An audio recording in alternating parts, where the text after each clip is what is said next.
Welcome to sky talks. నేను దీప్తి. ఈరోజు మనతో పాటు మాట్లాడడానికి సీనియర్ జర్నలిస్ట్ ఎంవి రమణ గారు మనతో పాటు ఉన్నారు. Hello sir.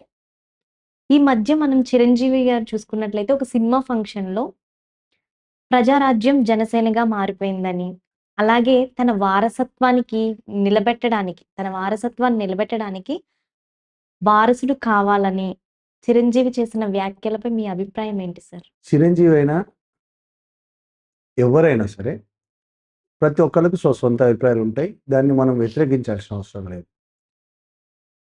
సమాజం గురించి ఉంటాయి, వ్యక్తిత్వం గురించి ఉంటాయి, వంశం గురించి ఉంటాయి, రాజకీయాల గురించి, మతం గురించి అనేక అభిప్రాయాలు ఉంటాయి. అవి వాళ్ళ ఇళ్లల్లో మాట్లాడుకుంటే ప్రాబ్లం లేదు.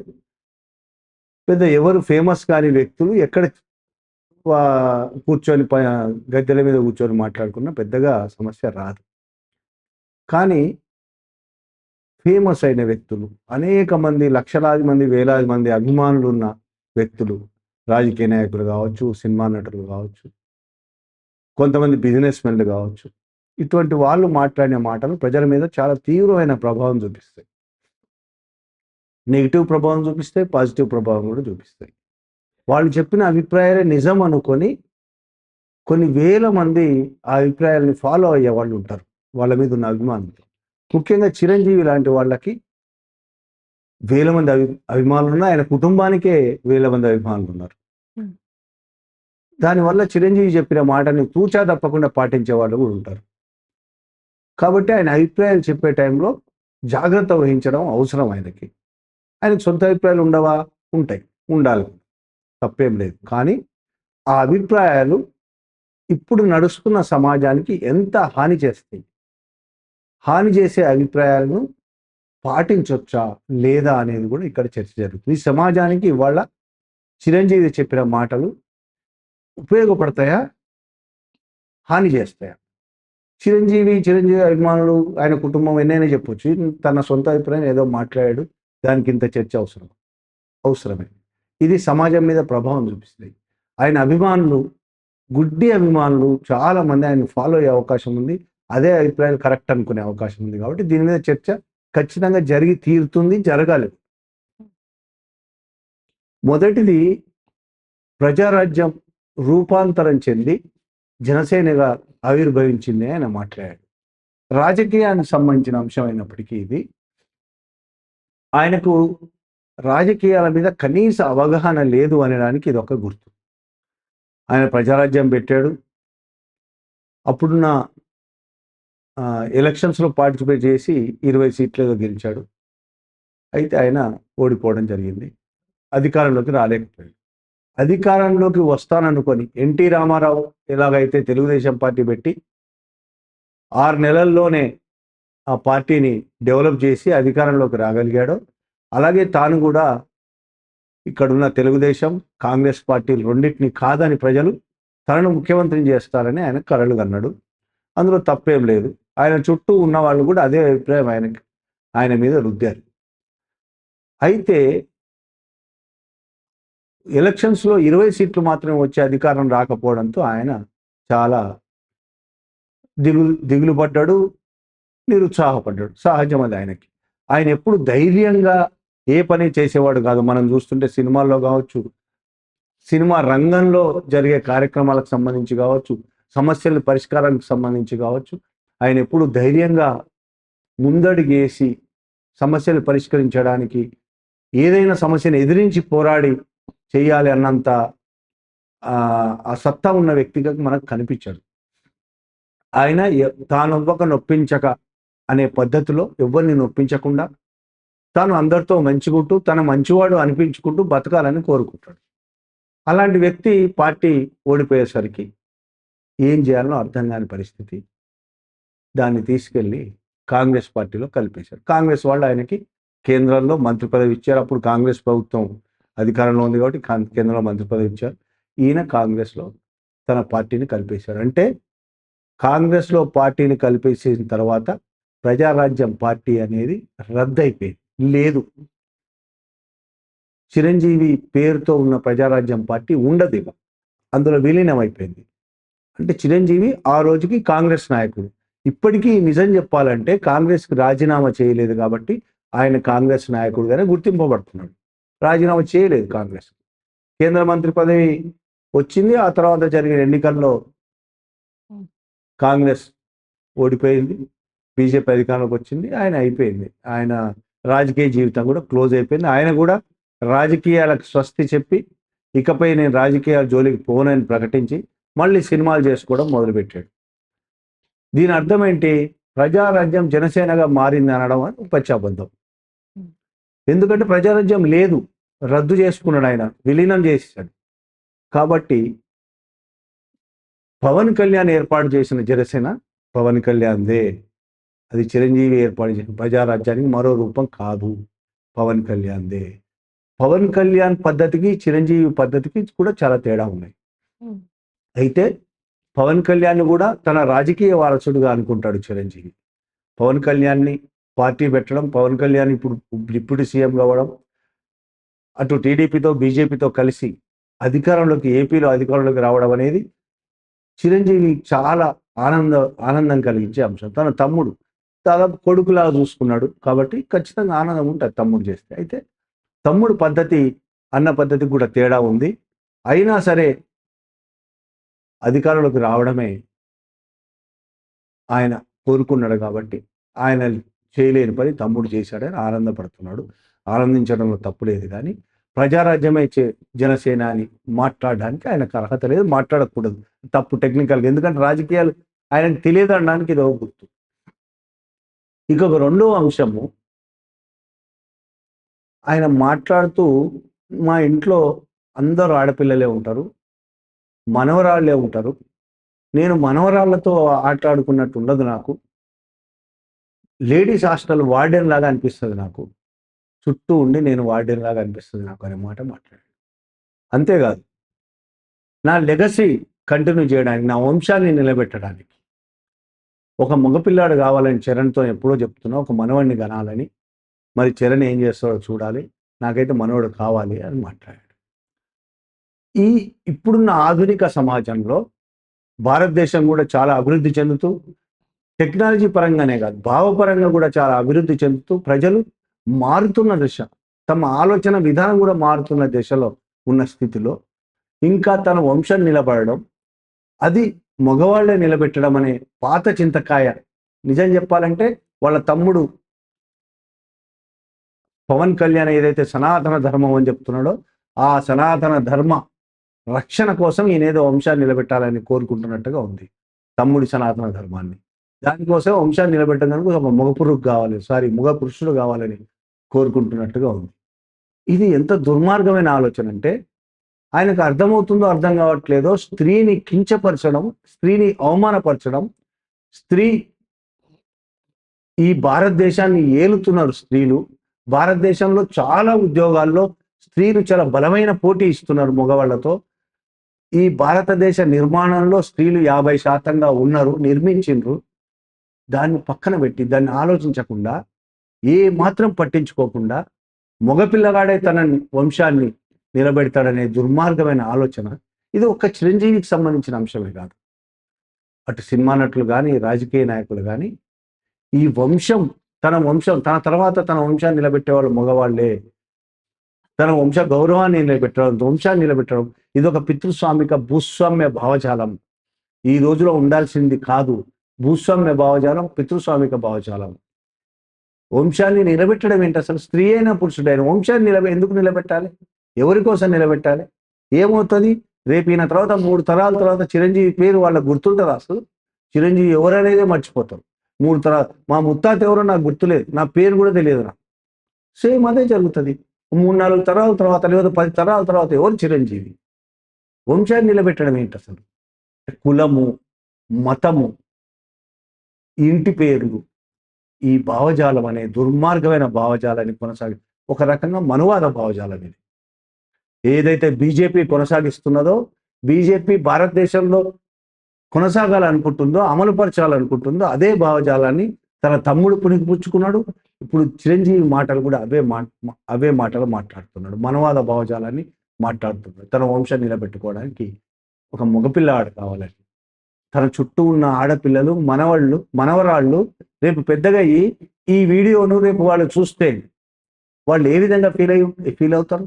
ఈ రోజున్న ఆడపిల్లలు చూసి ఎంత ఫీల్ అవుతున్నారో ఒక లెక్క అయితే, ఓ పద్ధతి అయితే, రేపు వాళ్ళ మనవరాళ్ళే చూసి వాళ్ళ తాత గురించి ఏమనుకుంటారు?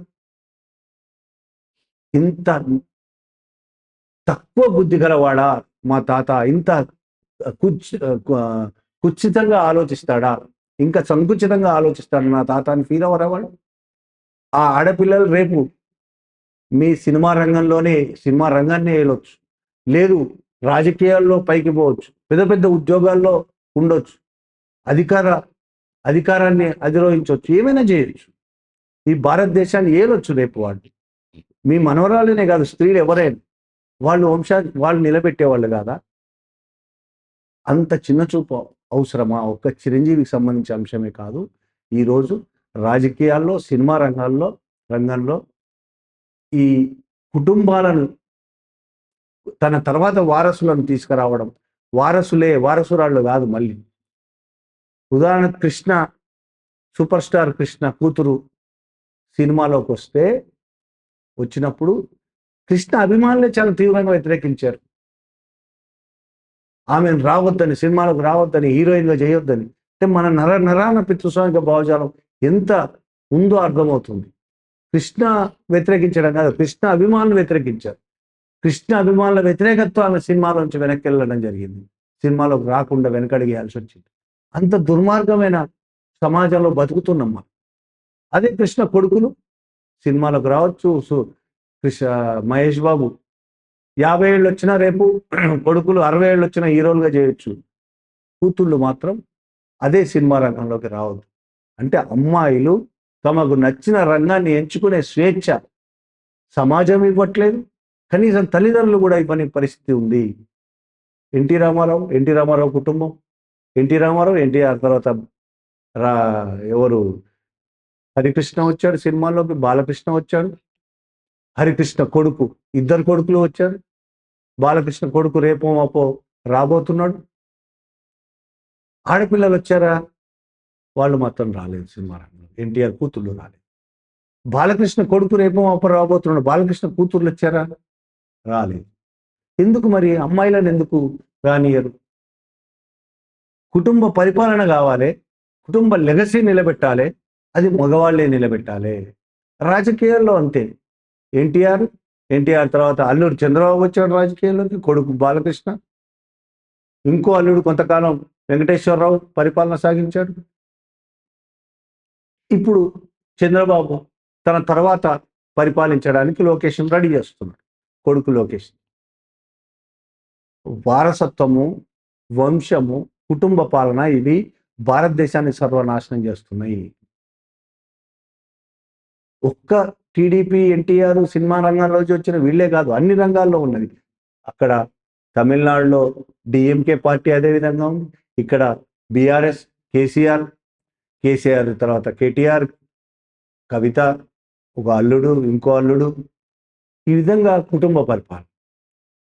జాతీయ స్థాయిలో తీసుకున్న కాంగ్రెస్ పార్టీ, నెహ్రూ తర్వాత ఇందిరా తర్వాత రాజీవ్ గాంధీ తర్వాత భార్య సోనియా, తర్వాత ఆమె కొడుకు రాహుల్ లేకపోతే ప్రియాంక. ఈ విధమైన తమ వంశాన్ని నిలబెట్టుకోవడం అనే పేరుతో తమ కుటుంబమే రాజకీయాల్లోకి వచ్చి రాజకీయాల్లో పరిపాలించి, ఒక్క పై స్థాయిలో ఉన్న వాళ్ళ కాదు, కింది స్థాయి నుంచి అన్ని పార్టీలు అదే పరిస్థితి ఉన్నది. కాంగ్రెస్ కుటుంబ పాలన అని చెప్తూ కాంగ్రెస్ని వ్యతిరేకించాలి, కుటుంబ పాలన దేశాన్ని సర్వనాశనం చేస్తుందని ప్రచారం చేస్తూ అధికారంలోకి వచ్చిన బీజేపీ మాత్రమే తక్కువ తిన్నదా? బీజేపీ, మోడీ పెళ్లి అయినా వదిలేశాడు కాబట్టి భార్యని, ఆయనకు పిల్లలు లేరు కాబట్టి కుటుంబ పాలన లేదు.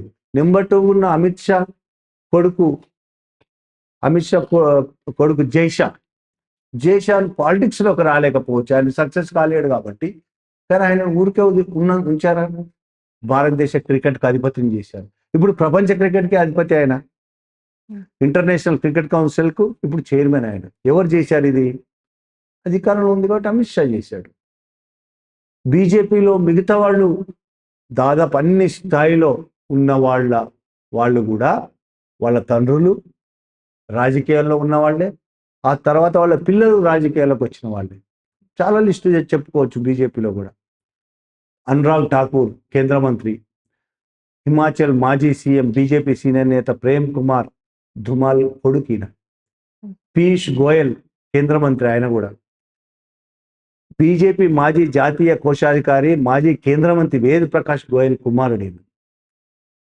ఇంకా చాలా మంది ఉన్నారు. రాజ్వీర్ సింగ్, జ్యోతిరాజ్ సింధియా వాళ్ళ విజయరాజ్ సింధియా మనవడు, మాధవరావు సింధియా కొడుకు. వాళ్ళు కూడా రాజకీయ నాయకులు, చాలా పదవులు అధిరోహించిన వాళ్ళే. కిరణ్ రిజిజు, అరుణాచల్ తొలి ప్రొటెస్ట్ స్పీకర్ రించిన్ ఖరు కుమారుడు. ఇలా చెప్పుకుంటూ పోతే ఒకరుగా అంత మహారాష్ట్ర ముఖ్యమంత్రి దేవేంద్ర ఫడ్నవీస్ కూడా బీజేపీ నాయకుడు, మాజీ ఎమ్మెల్సీ, బీజేపీ మాజీ ఎమ్మెల్సీ, ఆయన కొడుకే. ఎవ్వరు కుటుంబ పాలన లేని పార్టీ లేదు అని చెప్పడానికి ఈయనేదో చెప్పుకుంటాడు, బీజేపీ ఏదో చెప్పుకుంటుంది, మాకేం లేదు. కానీ అటు వరుణ్ గాంధీ, పంకజ్ సింగ్, దుష్యంత్ సింగ్, సన్నీ డియోల్, ధర్మేంద్ర కొడుకు సన్నీ డియోల్, దియా కుమారి, జయంత్ సిన్హా, పర్వేష్ వర్మ, పూనం మహాజన్, రీటా బహుగుణ, సంగీత్ సింగ్ డియో, ప్రీతం ముండే, పేమా ఖండు, వివేక్ ఠాకూర్, ఇలా చెప్పుకుంటూ పోతే వందల మంది వస్తారు. వీళ్ళందరూ బీజేపీ తన కుటుంబ పాలనకు వ్యతిరేకం అని చెప్తుంది కాబట్టి ఇన్ని పేర్లు చదవాల్సి వస్తుంది. లేకపోతే అన్ని పార్టీల్లో ఉన్నారు. బీజేపీ నేను చాలా నిజాయితీగా ఉంటాను, కుటుంబం చాలా దూరం పెడతాం, కుటుంబ పాలన కొనసాగించమని కథలు చెప్తుంది కాబట్టి ఇన్ని పేర్లు వాళ్ళే చదవాల్సి వస్తుంది. అంటే ఏ పార్టీ కూడా వంశ పారంపర్య పాలనకు వ్యతిరేకం కాదు. మన భారతదేశంలో ఒకప్పుడు కొనసాగిన రాజరికాన్ని ఈరోజు అన్ని పార్టీలు ప్రజాస్వామ్యం పేరుతో కొనసాగిస్తున్నాయి. ఒకవైపు రాచరికం కొనసాగిస్తున్నాయి, అదే కాలంలో కొనసాగిన భూస్వామ్య భావజాలము, పితృస్వామిక భావజాలము, స్త్రీని అణిచివేసే, కించపరిచే, వివక్షగా చూసే భావజాలం కొనసాగిస్తున్నాయి. అందులో భాగంగానే అటు చిరంజీవి ఈ మధ్య బీజేపీకి దగ్గర అవుతున్నాడు. ఆయన కూడా మన మోడీతో చాలాసేపు సంక్రాంతి రోజు చాలాసేపు సమావేశమై రహస్యంగా ఇద్దరు పక్కకెళ్ళి కూడా చాలా మాట్లాడుకున్నారు. బీజేపీకి దగ్గర అవుతున్నాడు కాబట్టి క్రమంగా ఆయన కూడా మనవాదం బలంగా ఎక్కించుకోకపోతే బీజేపీ తనను పట్టించుకోదు అనుకుంటున్నాడో ఏమో. ముందు నుంచే ఆ భావజాలం ఉండొచ్చు కూడా, ఆయనకి సహజంగా ఉంటుంది. ఆయన తమ్ముడైతే బహిరంగంగానే చెప్తున్నాడు, నేను సనాతనవాదిని అని చెప్పి బహిరంగంగా చెప్తున్నాడు. కాబట్టి చిరంజీవి ఈ విధంగా స్త్రీలను కించపరుస్తూ వంశం పేరుతో మాట్లాడిన మాటలు చాలా దుర్మార్గమైనవి. దీన్ని ఖచ్చితంగా ఇప్పటికే చాలా తీవ్ర వ్యతిరేకత వస్తుంది. ఆయన మాట్లాడే మాటలు మహిళా సంఘాలు చాలా తీవ్రంగా వ్యతిరేకిస్తున్నారు, అనేక ప్రజా సంఘాలు కూడా వ్యతిరేకంగా మాట్లాడినాయి. రాజకీయ పార్టీలే ఎవరు మాట్లాడట్లేదు, ఎందుకంటే రాజకీయ పార్టీలు అన్నీ అవే తోవలో నడుస్తున్నాయి కాబట్టి ఎవరు మాట్లాడట్లేదు. కానీ తెలంగాణలో కావచ్చు, ఆంధ్రప్రదేశ్లో కావచ్చు ఉన్న ప్రజా సంఘాలు, మహిళా సంఘాలు దీన్ని తీవ్రంగా వ్యతిరేకిస్తున్నాయి. చిరంజీవి తను మాట్లాడే మాటల్ని, చిరంజీవే కాదు ఎవరైనా ఇటువంటి విఐపీలు, సినిమా నటులు, రాజకీయ నాయకులు తాము ఏం మాట్లాడుతున్నామో కొద్దిగా ఆలోచించి నాలికను అదుపులో పెట్టుకొని మాట్లాడితే బాగుంటుంది. తమ భావజాలాన్ని కరెక్టా కాదా ఆలోచించుకొని మాట్లాడితే బాగుంటుంది. ఇదే మాట ఇదే చిరంజీవి ఇవాళ ఒకవేళ మొన్న మధ్య బ్రహ్మానందం మాట్లాడినట్టు మనువాదానికి వ్యతిరేకంగా మాట్లాడినట్టయితే ఎంత దాడి జరిగేది ఆయన మీద, ఎంత తీవ్రమైన దాడి జరిగేది. బ్రహ్మానందం మీద ఎంత దాడి జరిగింది. మనువాదం గురించి మాట్లాడారు. స్త్రీలను చదువుకొని, సావిత్రిబాయి పూలే జన్మదినం సందర్భంగా స్త్రీలను చదువుకొని ఇవ్వని మన సమాజం, మన మనువాదం స్త్రీలను చదువుకొని ఇవ్వకుండా అణిచివేసినప్పుడు సావిత్రిబాయి పూలే లాంటి వాళ్ళు స్త్రీలకు చదువు చెప్పి చాలా ముందడుగు వేయించారు అని మాట్లాడిన మాటలు ఆయన మీద మతోన్మాదులు చాలా తీవ్రమైన దాడి చేశారు. ఆయనను కనీసం మళ్ళీ మాట్లాడటానికి కూడా భయపడే విధంగా చేశారు. పుస్తకాలు రాసినందుకు కూడా పుస్తకాల షాపుల మీద దాడులు చేశారు మతోన్మాదులు. నిన్న తిరుపతిలో విశాలాంధ్ర పుస్తక షాప్ మీద దాడి చేశారు. ఇలాంటి పరిస్థితి ఉన్నది. ఒకవైపు మతోన్మాదులు దాడి చేశారు. ఇప్పుడు చిరంజీవి మాట్లాడిన మాటలు వాళ్ళకి చాలా ఆనందంగా అనిపిస్తాయి కాబట్టి వాళ్ళు ఏమనరు. అదే చిరంజీవి నిజాయితీగా ఈ సమాజంలో స్త్రీలు అభివృద్ధి చెందాలి, మనవాదం చాలా దుర్మార్గమైందని ఒక్క మాట మాట్లాడితే ఇదే చిరంజీవి మీద చాలా తీవ్రమైన దాడి జరిగేది. Hmm. అంటే సమాజము ఎంత దుర్మార్గమైన పరిస్థితిలోకి వెళ్ళిపోతుంది, దాన్ని సమర్థించే విధంగా చిరంజీవి లాంటి వాళ్ళు మాట్లాడడం అనేది సరైంది కాదు. చిరంజీవే కాదు, చిరంజీవి లాంటి ఎవరైనా సరే సమాజం మీద ప్రభావం చూపించగలిగే వాళ్ళు ఇలాంటి మాటలు మాట్లాడి మరింత దారుణమైన స్థితిలోకి, పురాతనమైన 13వ 12వ శతాబ్దంలోకి ఈ సమాజాన్ని తీసుకెళ్ళకూడదు అనేది నా అభిప్రాయం. Thank you sir.